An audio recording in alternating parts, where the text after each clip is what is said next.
So basically, what I do is I offer coaching services, and for the coaching services, I offer them one-on-one.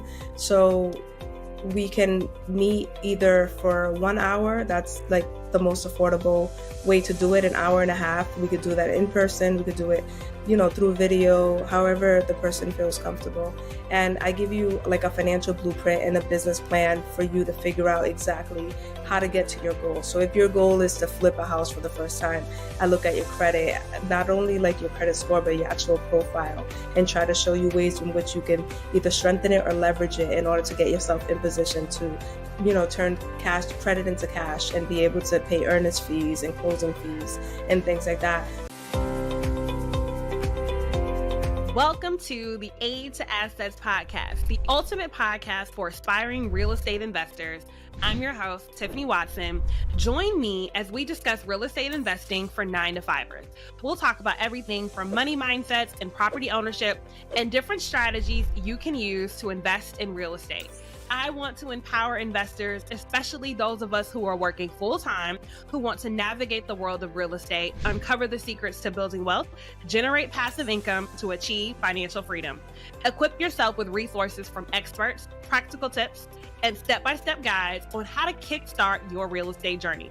We'll also hear from 9-to-5ers who started to build their own portfolios, what they did and how they did it, so you can do it too. Tune in and transform your main job into your biggest silent investor in your real estate investment business.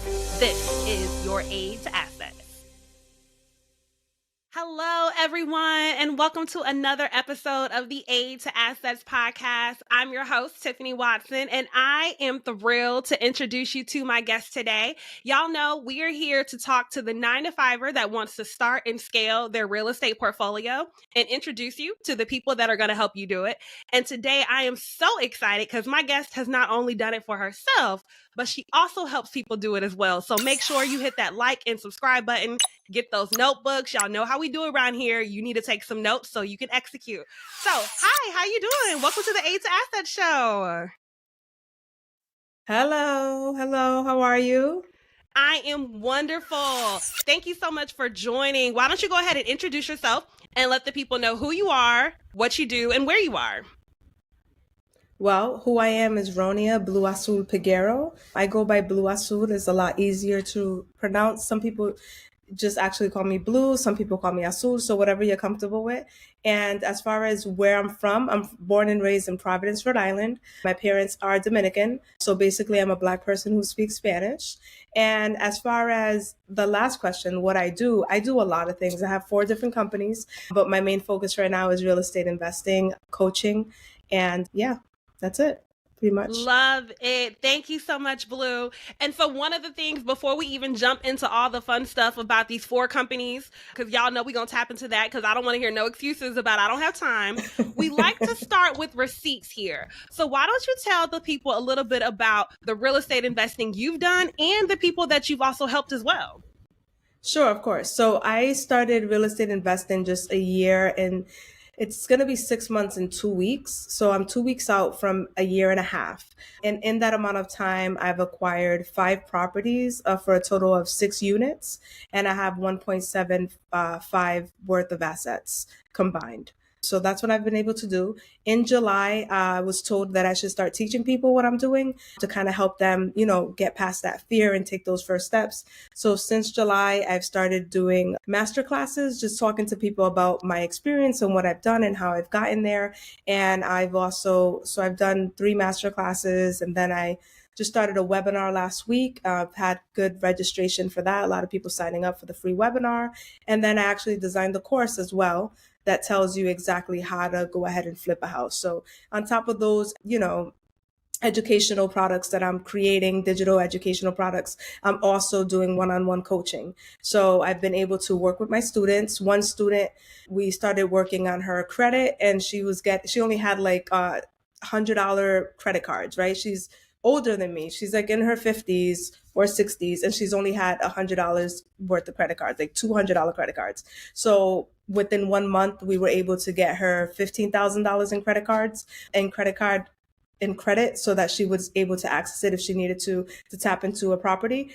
So she actually put in 3 offers in the 3 months that I coached her, and I went on site to look at 4 properties with her. So we analyzed them together and things like that. And then my other student, we were able to also help her get to a place where she could feel confident getting properties, but then also like getting a hold of her life, right? So like coaching is like all encompassing, right? It's not just like, oh, you're here to like just do real estate. Like one of the things for me is I've been running my own business since 2004. So there's a lot of things that I've learned along the ways on effective ways to use your time and things like that. So my second student told me that the most benefit that she got out of the coaching was the fact that she was able to delegate.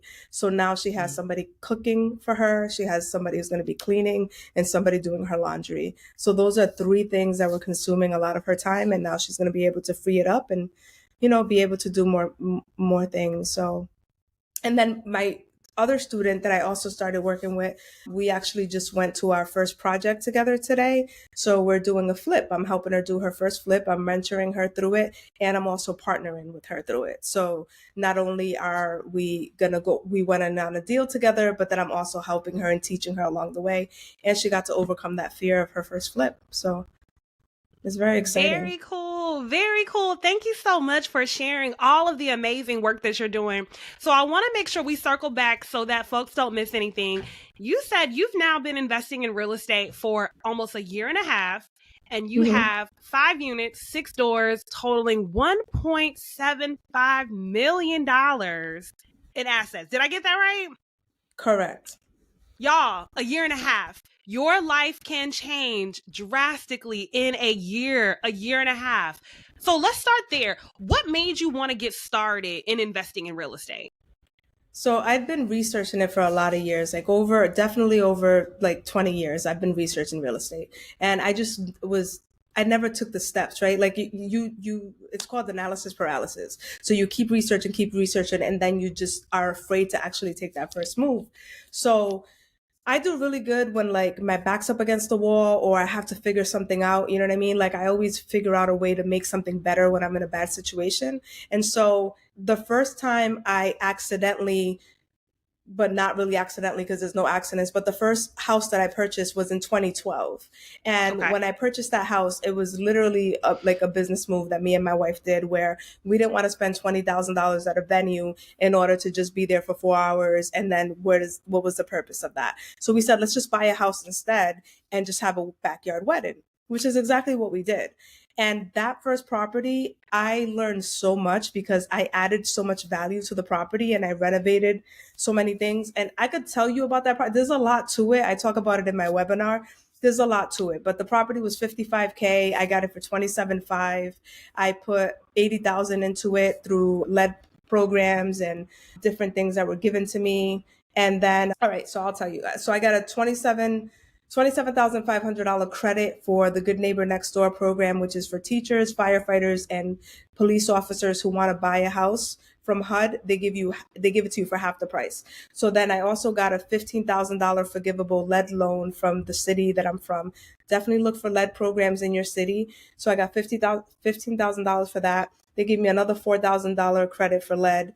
They gave me $2,500 down payment assistance, and I got. But before I closed, somebody went in and stole the copper. So I got $2,600 credit for copper. So altogether, I got $51,600 for this house that I bought for $27,000. So like, again, right? And then I ended up getting a 203K loan, which means you get to do the repairs on your own. And that was $61,670. So the mortgage was like $800, but I was into the house $116, but I had all this equity in there. So we bought the house, obviously in a really great position, and we just had to stay there for 5 years. So when we sold the house, it sold for, if I remember correctly, I'll just get I bought it for 55. I put 61 into it. I was into it for 116,670. When I sold it for, it says right here, 209,000. Blue. So hold on. Blue. Wait a minute. Hold on. Hold on. Y'all, We are, what, 3-4 minutes in? First of all, my mind is Yeah. blown. So let's go back because you already given so much game. So we're gonna come back to why you decided that this needed to be an event space, first of all. So we're gonna circle back to that in a second. But one, did y'all hear how much money she just said that she got? Just because she made a decision. Yeah, I'm gonna recalculate it though, because that includes the 27.5 that they gave me a discount on. So I'm gonna take that out. So really, I was all into the property for $89,170, right? And I sold it for Wow. $209,000. So that's $119,830 on my first property, right? Y'all, almost But I lived there for 5 years. $120,000 by making a decision and staying and Correct. letting time pass for 5 years. Yeah. That's crazy. Okay, so let's go back because the first thing you said that I want to circle back to is you mentioned you were getting ready to get married, and instead of spending $20,000 on an event space that you were essentially going to be renting out for a couple hours, you decided, let's put this in a property. Tell us more about that decision. How did we get there? Well, me and my wife are both business minded. So at the time we were running a branding agency that we started. No. We hadn't started the branding agency. I lied. This is 2012. So at this time she was helping me with my business. So at that time I was doing nightlife promotions. And so I used to do club nights and stuff like that, specifically for the urban LGBTQ community. So at that time I was promoting nightclubs and she was helping me on the back ends with operations, contracts, and things like that. And so we always had like a business mind. And so because of the way that we think, we were like, you know what, instead of just like spending this money, let's figure out a way to make it work. Wow. And just so you can understand, like that house that I bought for that amount of money, it only cost me $500 earnest deposit to get it. It was a $500 earnest deposit. That was it. And I think I got like $2,000 back at the closing or something like that. I would have to look back at that document to tell you. My goodness. Okay, so first of all, y'all, that's the first nugget right there. Like when we are thinking about real estate investing, we are going to this as a business. We talk about this a lot. Real estate investing is a business. And so not a consumer mindset where I'm going to get the biggest house that I can afford, but how can this decision make sense? Now, you mentioned that the house was originally $55,000, but you got it for $27,500. Talk to us about that negotiation. How did we get this house for half? It's called the Good Neighbor Next Door program, and it's specifically for not lawyers. It's not for lawyers. It's for teachers, firefighters, and cops. And what they want you to do is to move into the neighborhood and make it better, make it a better neighborhood. So they look for at-risk neighborhoods or, whatever they want to call it, whatever terminology they want to use. They want you to come in and just make it better. And that's what we did. Absolutely. We came in and we improved the house. We made it look beautiful outside. People would walk by and say, we love what you did with the house. It looks so nice. And people felt good. And then, when your house starts looking good, people around you start improving their houses too. So, it's a domino effect. 100%. And so that's so important for people to not only just think about the house that they want, but what other programs. And so there's so many programs, teachers, doctors, public officials, there's so many programs because the neighborhoods want people to have home ownership. When you own a home, you're going to take better care of the home. And so looking into this is part of that research and due diligence piece that we tell y'all about regularly, looking to see what do you qualify for, because this can be less money coming out of your pocket and making this even more affordable for you. Okay. So you bought this home in 2012 and then you stayed in it for 5 years. What happened then? So in 5 years, we were like, you know what? Our timer's up. We can leave now. So we sold the house and we sold it for the 209 that I said. And we ended up just telling the people that we sold it to, like, listen, we're selling this, but if you ever don't want it, like, we will buy this house back. And we had their contact information. We stayed in touch. We ended up moving to Puerto Rico, right? We were balling out of control. We moved to Puerto Rico. We were in a 5-bedroom house, 4-bath with the pool. I mean, just living the life, just enjoying ourselves. And, then my wife got sick and unfortunately we had to come back to Rhode Island. And when we came back, the lady who we actually sold the house to, her and her partner were having trouble. So I was like, hey, I'll buy the house back. And she was like, no, she doesn't want to sell, blah, blah. Long story short, something ended up happening and they decided to sell. They wanted cash for the house. So they wanted to sell it to me for 225. And I was upset because I paid 209. I sold it to them for 209. Here they are going to get 225, and the house looked absolutely like it was bad. Like hoarders mixed with like holes in the wall, holes in the Oh appliances, like no. thermostats cut out. Like it was just like they trashed it. And so, my emotional side was like, I'm not going to do this. And then I went with my realtor, and he went through with it. He's an investor. And he walked through the house with me, and he's like, this is easy. You got this. You got this. And he put the battery in my back. And when he told me, you got this, like, I was like, all right, I'm going to give this a try. And if I can make six figures by the end of the year, this is what I'm going to do. So what ended up happening, I bought it for 225. I put 25,000 in, and I sold it for 325. So at that closing, I had $102,000. And I did the flip in 13 days and closed within 2 months from the first day of closing to the second closing. It was 2 months, less than 2 months. So I made a What? hundred, and yeah, it was just like, what? This is like, I already made the six figures I wanted to make. Like, let's go. This is what I'm going to start doing. Now, had you had any experience renovating properties aside from, I know you mentioned you had the 203K when you bought the house initially, but aside from that, had you done any fix and flips before?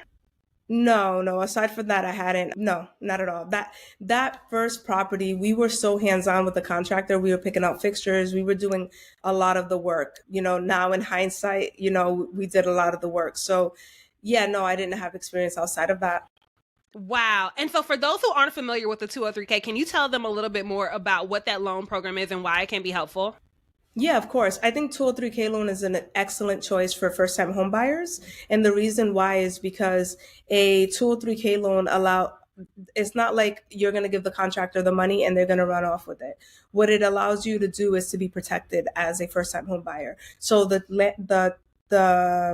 they have what's called the 203K inspector, and that person has to be certified. And before it used to be very few people, but now they've opened it up a little bit more. But yeah, there has to be a contractor. I think their experience has to be for 5 years. They have to have been a contractor before they can even get to that step.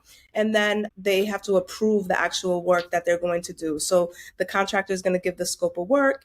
They're going to actually go in, put it into different phases. Once they finish the first phase, the inspector comes out, looks at the work, says it's good, it's not good, and then they pay out the contractor. So you're protected all along the way. Absolutely. I love a good 203K loan because it's essentially, the way I describe it to people is it's almost like having the training wheels of a renovation and fix and flip. And so you have people there that are guiding you, contractors that have insurance, have to be certified. So you're working with good people that are going to do quality work. And it's also teaching you how to run a renovation. Don't give a contractor all the money for a full project before the work is completed, and little things like that you may not know if you're not familiar with renovations. So how helpful was that process when you then decided in 13 days you were going to completely renovate this property again?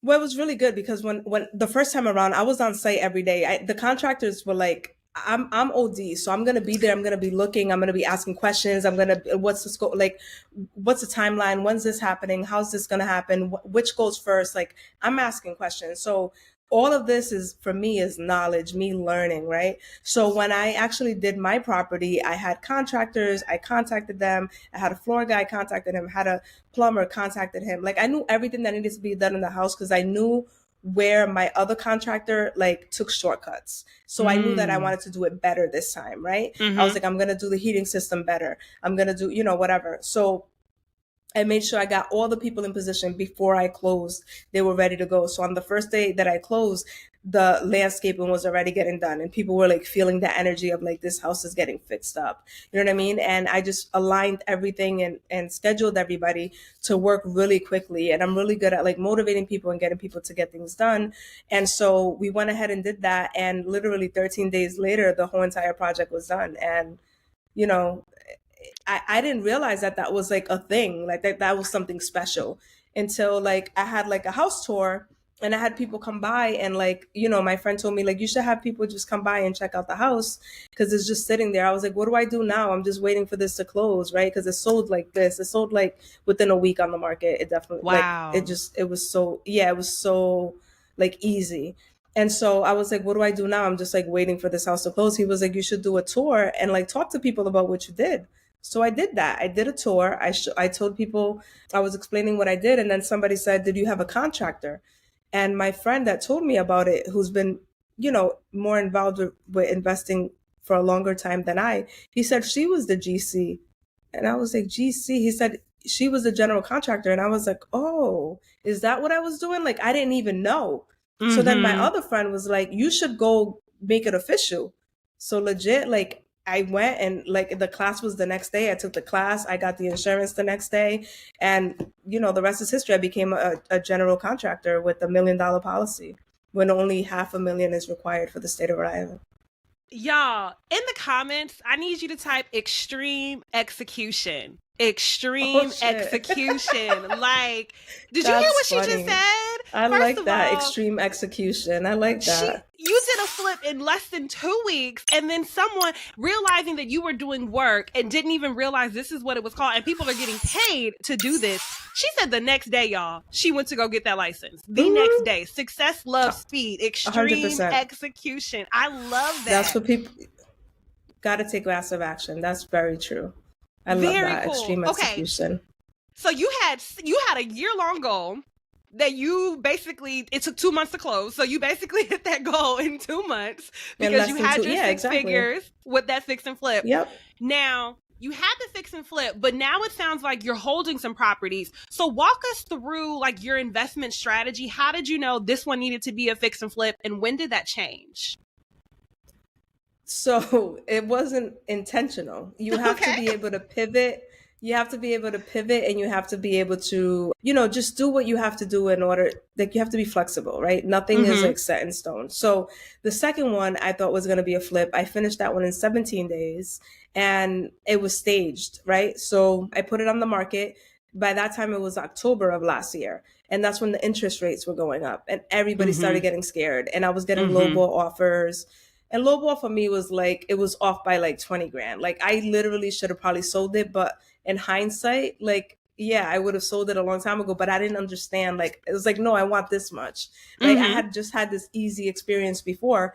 So yeah, I ended up like letting the offers go, and it wasn't selling. And it was just like, well, what do I do? So I started to feel like it was a burden, right? Because it's like I had to pay $2,050 a month. We were just going to put it on the back end because I moved so quick the first time, like it didn't matter. And then the third month comes around and he's like, I'm going to have to foreclose on you, like if you don't make a payment. And I'm just like, what am I supposed to do? And literally, like I was so stressed out, I slept on it.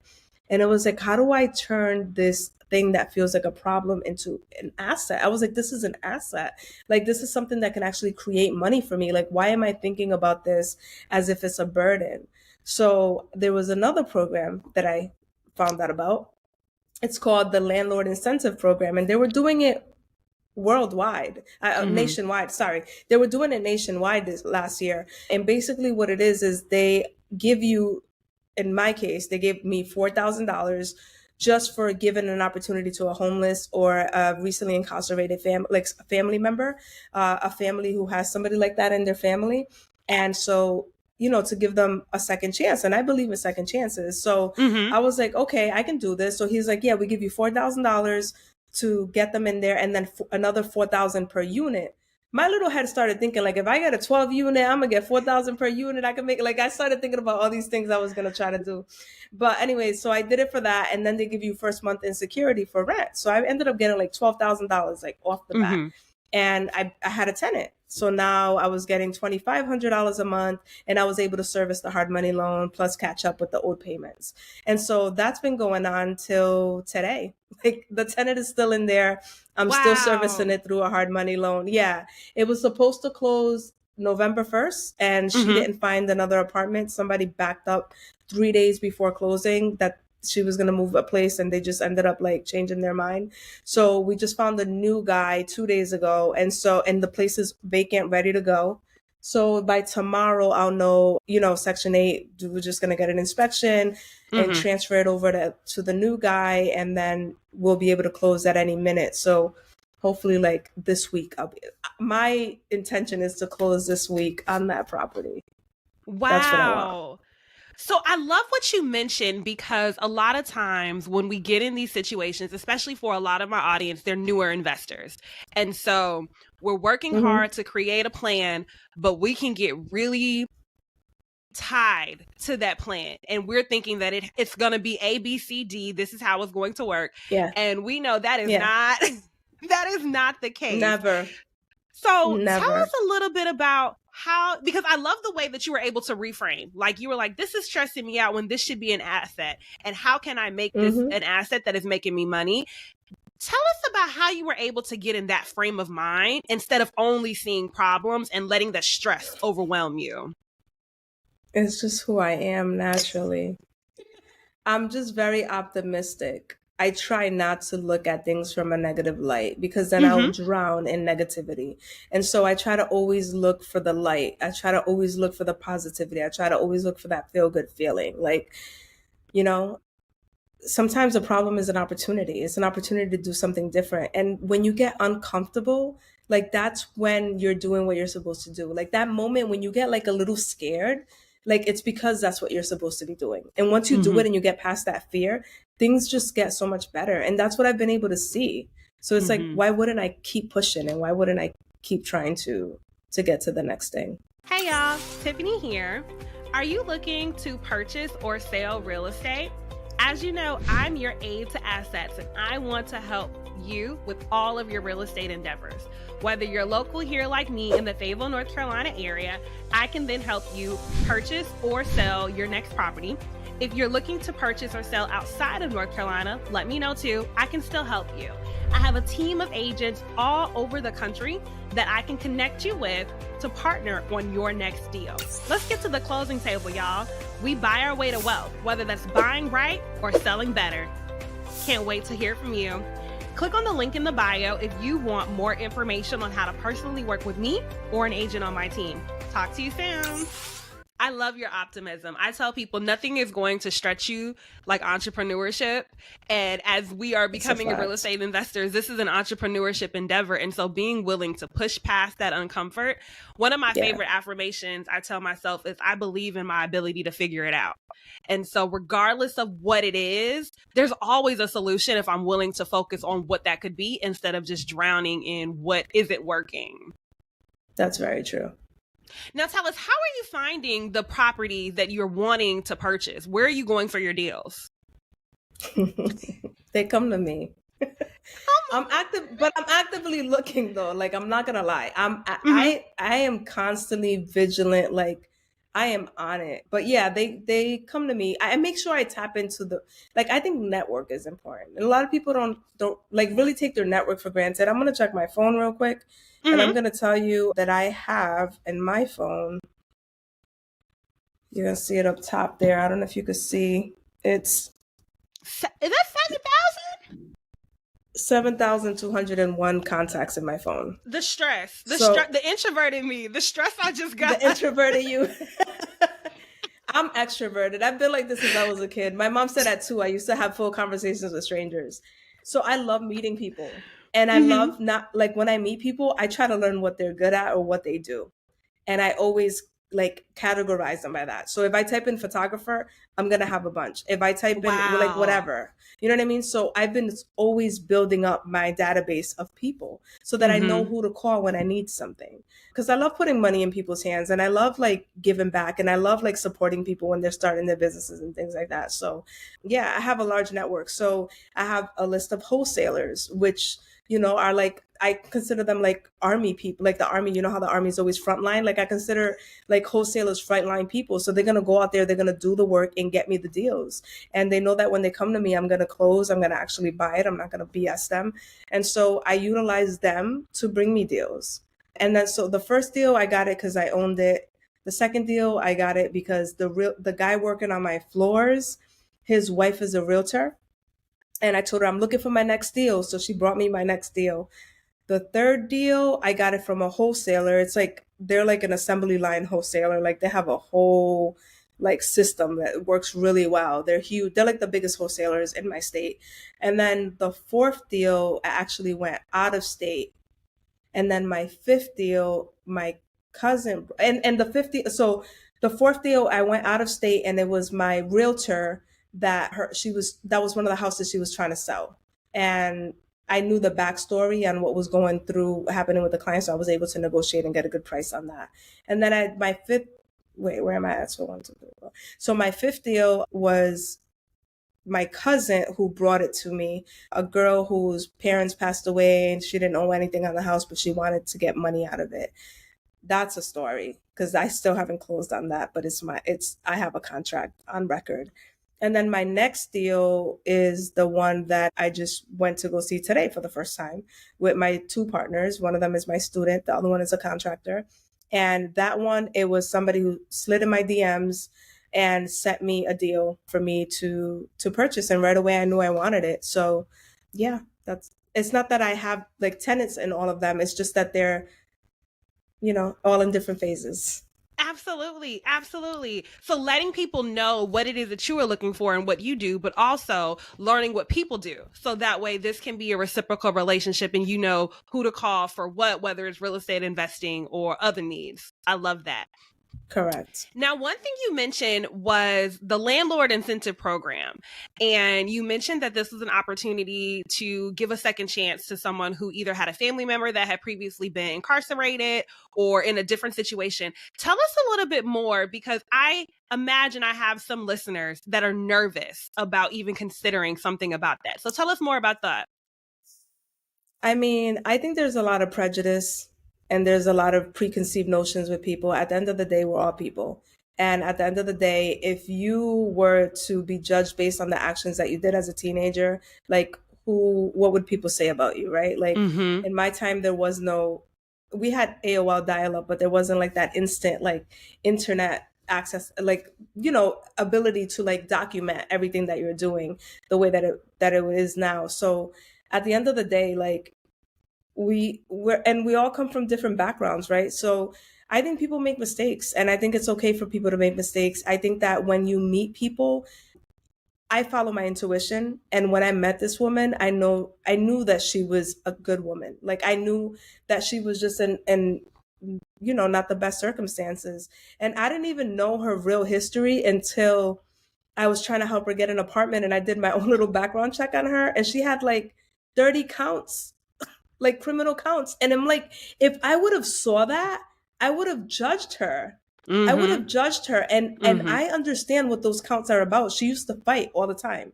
And why was she fighting? Because there's mental illness there. And now she's medicated. So she's not like rah rah wiling out anymore. But if Mm-hmm. you judge her based on her mental disability and her ability to not use her words and have to physically react to situations, nobody set her down and took care of her and medicated her or whatever needed to happen, then yeah, you're going to judge her based on those actions, where she's a whole Mm-hmm. different person now. And Mm-hmm. she's raising her kids, and they all have SSI. So it's obviously something that's all over the family, her dad, her kids, her. But that doesn't mean that she's a bad person, right? So she's amazing. She cleans the house. She rakes the yard, rakes the leaves. She cuts the grass. Like I told her, please take care of this house. Treat it like it's yours. And she has done nothing but that, and I was able to put her in a beautiful neighborhood with zero point 0.2 acres of land, which is a lot for Rhode Island. That's not typical. We have very little land Mm-hmm. space. So yeah, I mean, just to give her a new life where she didn't have to be like in the hood, doing all of these things. She was able to like breathe, and she loved it. She didn't want to leave that city, actually. That's beautiful. And it's highlights because we are definitely in a housing crisis in general right now, Mm-hmm. where we know there is not enough housing for one, but then housing is getting so expensive. And so the opportunity that we have, as instead of these big corporations that are buying up neighborhoods and buying up homes, we have the personal touch as investors to Yeah. get to know people and to get to know their story. And so if the Yep. general population is facing a housing crisis, imagine those who have different circumstances. That makes it even Yeah. that much harder for them to get a place to stay, which is a basic need that we all have. That is very true. That is very, very true. And it's unfortunate, it's unfortunate how people get judged for those things. But if we look Absolutely. at the positive, right, because I have to be optimistic, this is an opportunity to buy back the block. This is an opportunity to change the narrative on gentrification. Like, we have the Mm-hmm. power to actually come in here and make these moves and make these decisions and give our people, I think people should have nice places to live no matter how much money you make or you receive. Like, I think people shouldn't be living like shit. You know what I mean? Like, I think people should be living in nice houses and things should be functional and it shouldn't be the bare minimums. Like, we shouldn't just get the bare minimums as people. Like, I think that's inhumane. Absolutely. Absolutely. Okay, so switching gears a little bit now, you mentioned that what I think I can't remember if it was deal 3 or deal 4, but that was out of state. Tell us a little bit about out of state investing that you do. Deal 4. So Okay. deal 4, yeah, deal 4. So that, lot of lessons. A lot of lessons. I think I got that in May. What happened was, this is where I got the confidence for out of state too. This tenant that I have is about 15 to 20 minutes from where I live. Like, in the state, that's how much I have to travel, which, for I live in the smallest state. So anything outside of 10 minutes for us is far. Okay. So if she's 15 to 20 minutes out, it's almost as if she's out of the state. So Okay. because I never stepped foot into that house again after I rented it to her, I was just getting my money, sending people over there if I needed something done. I was like, I can do the same thing out of state. I don't have to physically go there. So that's what I did. Mm-hmm. I got a really good deal on a house. I got a duplex for 25,000, and yeah, I couldn't pass that up with the opportunity to make $2,100 a month in rent.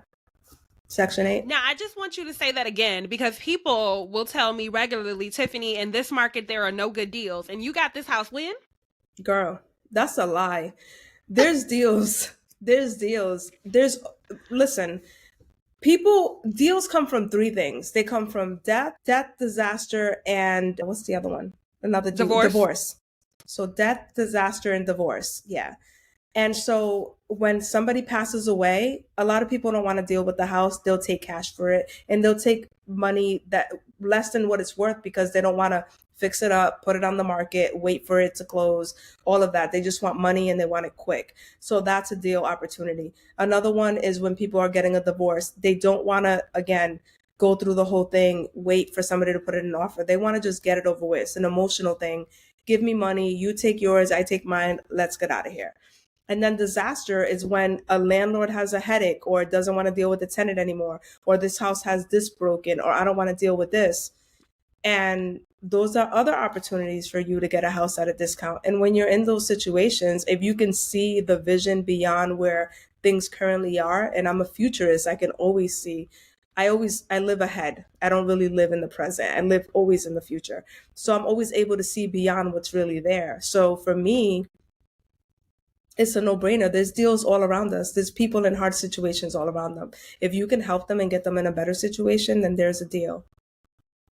Absolutely. One of the things that I believe to be true about us as real estate investors is we are the answer to someone's problem.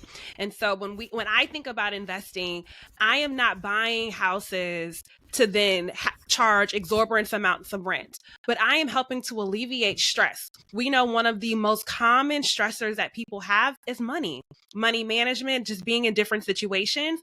And so being able to help support someone to get out of a situation by being able to help them and give them money for a property is a way that we can be an answer to someone's problem. So That love is that. very true. Now, you mentioned that you have gotten properties from a wholesaler. And so we've had wholesalers on the show, but I'd love to hear now, being a person that has bought from a wholesaler, what is that process like and how does it differ from actually buying a property off of the regular from a realtor? So I think I have 2 properties from a wholesaler. I'm trying to think. I think it's 2. So, well, okay, so they're different. So the third house that I got from a wholesaler, that's very similar to buying a house from a realtor because of the way that they run their operation. But the other property that I just got, this was actually his first wholesale deal. And so he was learning and it was just very rewarding to me. I love things like that. Like, he made like $42,000 on this deal. And I love that. Like, other people get mad, like, they're making how much? Like, you know what I mean? And like, I don't, that doesn't bother me. Like, I want everybody to win. I want everybody to eat, right? Mm-hmm. So for me, like, this is this young kid. He has to be like mid-20s, maybe, yeah, that's it, probably mid-20s, maybe late 20s is a push. And he told me that I was like, this is a game changer. He told me it was a lifesaver. Like for him, Wow. whatever situation he was in, this is actually saving his life. And that to me is profound. But the aspect of selling, of buying with him, is just a contract. Because this was his first deal, he literally sent me a piece of paper with 3 line items on it and then signature lines. And I was like, no, I'm sending this to my lawyer and we are going to get an official document. So my lawyer Mm-hmm. drafted a document which protected me a lot more than that little paper did.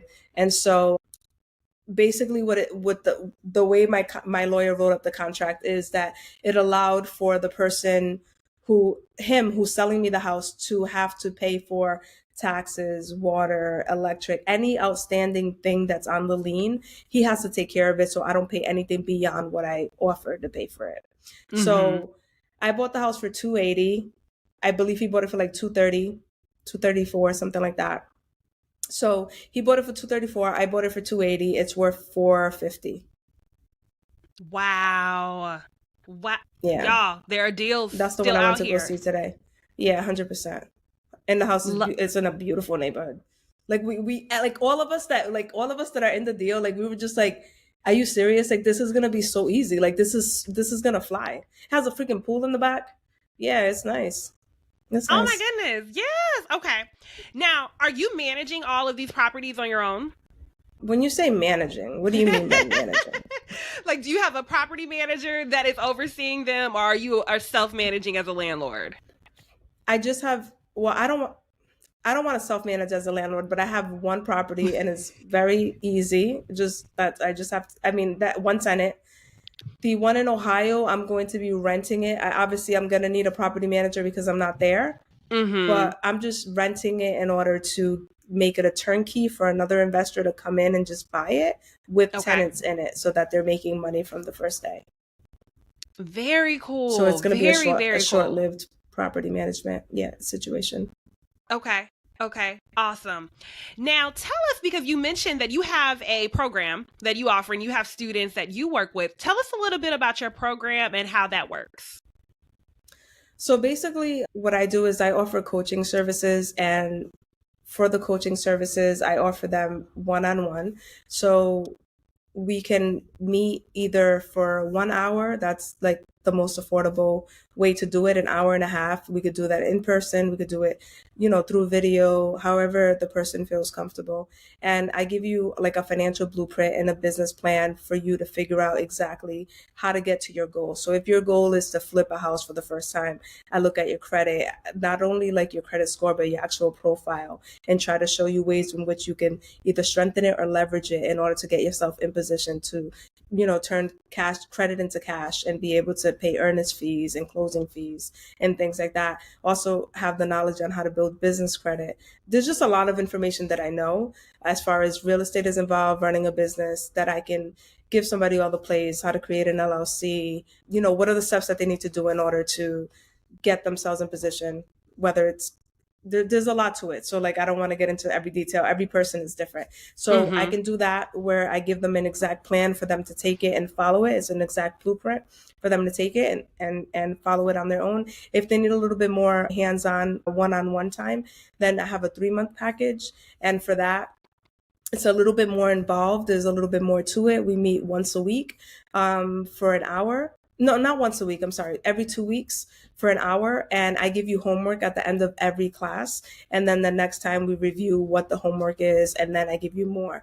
And by homework, what I mean is I give you actionable things that you have to actually go and do. So we're not just chit chatting. We're not just talking. You're actually taking action in order to get to your goal, which is, I work at lightning speed. So it can be a lot for some people. You got to be ready. Like Mm-hmm. I'm gonna if you really want to change your life, like this is how you're gonna get it done, and these are the things that you need to do. Love that. Now, is it people specifically in the Oh Rhode wait, Island I area? forgot. And then Oh, I have a 1 year. Then I do a 1 year, which is a significant investment for me to work with you one on one. That's if you have like a long term goal, like let's say you want to buy like a 12 unit or 20 unit or something like that, where those deals take a little bit longer to close. I can work mm-hmm. with you side by side, and this includes like analyzing deals, going on site to look at deals, helping you submit offers, like all of that, getting contractors. You also, if you do the 3 month or the 1 year, you tap into my network. So that $7,000 contact, 7,000 oh my goodness, the 7,000 contacts that I have on my phone, they have access to. And so it allows people to utilize my network in order to allow them to move forward faster. And then you had a question for me. I'm sorry. Yes. Is that specifically for people in the Rhode Island area, or can they be located elsewhere? No, definitely.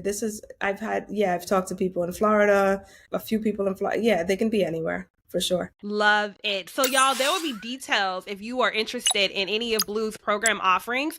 There will be a link that you'll be able to click. And we'll also have a discount code for all of the Aid to Asset community. So be sure to look for that, and we'll make sure to hook you up. So, Blue, one other question that I definitely want to ask, because especially given the speed that you mentioned, that has been a theme throughout this interview of just you being able to take extreme execution. So, for listeners who are just getting started in their investing, but then to hear someone like you, who in a year and a half, you've been able to not only acquire for yourself 5 properties, 6 doors, but also help other people. What do you attribute to being able to put yourself in the position, whether it's the capital, the network, the resources, to be able to close on all of that in such a short time span? It has to be the network to be able to close. It has to be the network. So Mm-hmm. I've done different financial scenarios for all of them. They're all different. So I learn as I go, and the terms get better and better for me as I go. So Mm-hmm. like this property that I just got today, not today, that I went to see today, I have zero financial investment in that, and I won't have any. The out of Mm-hmm. state property, zero financial investment in that, and I won't have any. The third one, zero financial. I might say the same for the second. The first I did, I think it was like 5,000, maybe 7,000. I liquidated a credit card for. Mm-hmm. Yeah, I want to say that's what it was. And then Okay. I leverage a lot. So go to Lowe's, go to Home Depot's, open accounts with the people who supply the stuff for electricians, the people who supply things for plumbing, all of that. Like I go to different vendors and I set up lines of credits with them and stuff like that in order And to so through continue to the lines of leverage. credit, that's how you're able to get into the deal without actually putting in any of your own personal money. Is that right? It's not just that. So on the first one, I had a partner who went 50-50. They paid for half of the expenses and we split half of the profits. The second one, I had 5 private lenders give me Mm-hmm. money, people that I know in my circle who just gave me different amounts of money in order to get a return for it, and Mm-hmm. the hard money lender. And then the third one, that was just a hard money lender. He takes everything and puts it on the back. So for that, I just have to make an investment every month where I pay to service the loan. The fourth one, out of state, I pay nothing out of pocket. I learned like I don't even want to pay the monthly. Put everything on the back. So I don't pay to buy it. I don't pay to fix it. I don't pay every month anymore. So that's that one. The other one too, that's all gonna go on the back as well. This includes like the closing fees, the points, like everything. I don't pay anything. And then Mm-hmm. the last one, I'm gonna set up the same terms. I'm not paying anything, put everything on the back, and you'll get your money when we sell. And so he's Y'all, willing to do it for 6 months, and then like after 6 months, like whatever. But that's still, listen, I'll take that. absolutely. And especially with the Yeah. speed that we're seeing you renovating and turning properties over, 6 months is plenty of time for you. And so, y'all, this is the importance of having those relationships, working with lenders, getting to know what different options are available. Because I can imagine there's some people that are like, wait, you can do that? Yes. But this is why you need to get in the room with people who have this experience, who can tell you about these different opportunities that aren't as common knowledge when you just like go to the bank or something like that. This is why this is so very, very critical. So, as 100%. we wrap up, one of the things that we like to do here is we are vision casters. And so we like to set our vision for ourselves and our business. So, looking ahead for you, a year, 3 years from now, your choice, what is going to be true for you and your business? I was just talking about this today to my partner. So the world is so interesting. So the new landlord for my only tenant that I ended up meeting him in person because he told me he's an investor slash developer. And I said, I can't wait to hear about more about what you do. He said, let's meet. We met the next day and he's working on a 60 property new development he has land. And I learned all about what he's done before. He has 3 projects that he's working on right now. So for me, and I've talked to other developers, for me, I think development is my next thing once I continue to move where I'm moving right now. But I think development is the next thing for me. I thought it was syndication a long time ago. I thought I was like syndication was my final thing, but I don't think so. I think I want to get into development because I love creating way too much. Yeah. I can see you mentioned the futuristic earlier. I can see that, you being able to see that early and bring that vision to life. That is amazing. And listen, final future goal, I want to create, my parents live in a retirement community. It's like a luxury retirement community in Georgia. And they go and they film movies there and things like that. My final vision, like my last hurrah, like one of the things that I want to do is I want to create a retirement community for lesbians and gay people, LGBTQ in general, to be able to go retire and feel comfortable. I don't know that we have that. I've never heard of that. That is I want to amazing. create something like that. And I've written down like the things that I want it to feature, and it's pretty big. It's pretty big. Yeah, my idea is pretty big. If your goals don't scare you, they're not big enough. So I love that for you. I can't wait to see all of this come into fruition. Thank you so much for sharing all of your knowledge and experience with us today. How can the people find you if they want to get in touch or if they want to learn more about your offerings? So the best way to contact me would be through Instagram. That's where I'm most active. And my name is Blue Azul 401. That's BLUEAZUL 401. You can also go to my site, 10figures.com. It's 10-figures.com. And that's TEN-FIGURES. Did I spell that right? Yeah. Because I'm like, GURES. I did. Okay. So 10figures.com is where you can find my course, and we'll definitely let you know what the discount is going to be or what the code is going to be for all of my peeps out there to enjoy. Wonderful. Y'all, make sure to subscribe. Check out all of the many things that Blue has going on, and y'all be on the lookout for this retirement community. I already see that happening in the future. So wishing you so much success with that. Again, thank you. And y'all, this has been another incredible episode of the Aid to Assets podcast, where we are helping you get to the closing table. Until we talk again, bye. Bye. Thank you for tuning in to another insightful episode of Aid to Assets. Remember, your journey from 9-to-5er to successful real estate investor is within reach. Keep learning, keep growing, and keep investing in your future. If you'd like to know more, connect with me on Instagram at Aid to Assets. Don't forget to subscribe, rate, and leave a review. Until next time, happy investing.